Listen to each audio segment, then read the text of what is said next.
Our little plastic island. I've always heard stories from my grandparents of a time where they never had plastic bottles, utensils, or containers in their homes. Why can't we go back to those good old days? Is it really that difficult? According to Charles Moore, plastic pollution is the accumulation in the environment of synthetic plastic products to the point where they create problems for wildlife and their habitats, as well as for human populations. This problem has grown rapidly due to the increasing popularity of plastic use since the 1960s. It has been the cause of mass death to marine organisms such as turtles and fish. Turtles can mistake these plastic bags in the ocean for jellyfish and try to consume them and resultantly choke and die. More so, Trinidad and Tobago has been named the top polluter per capita in the entire world. Did you hear what I just said? Trinidad and Tobago generates the most trash per person in the country compared to the rest of the world. That is not an achievement that we should be proud of. It is also seen that the Caribbean region overall has a poor disposal of plastic waste. Specifically, for Trinidad and Tobago, according to a study done in 2015, we waste approximately 4,900,000 kilograms of plastic per day. In addition to that, Trinidad and Tobago has no proper laws implemented fully banning the use of plastics. After doing my research on plastic pollution, I realized it was necessary to question others, in this case, the youths of my temple, on their thoughts on plastic pollution. I wanted to test this demographic on their knowledge on the topic, and this is how it went. What do you think of when you hear the phrase plastic pollution?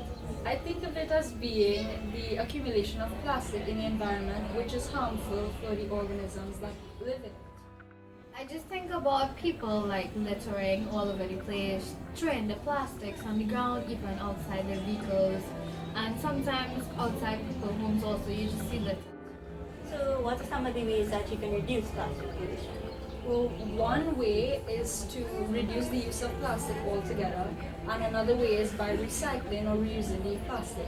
So, like in my school, we have an IKEA bin, the huge one, so we collect the plastic bottles in bags and then place them, and then the IKEA people will come and take it to be reprocessed.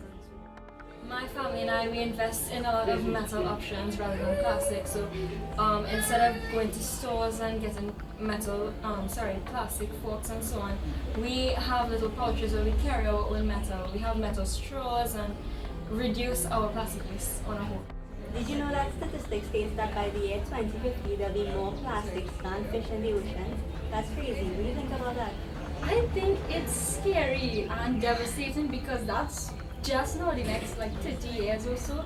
To think that there's just huge mass of plastic just floating in the ocean, continuing to kill the marine life in the ocean. It's like the Great Pacific garbage that they have in the ocean. There's just a huge mass of plastic just floating there. It's incredibly sad.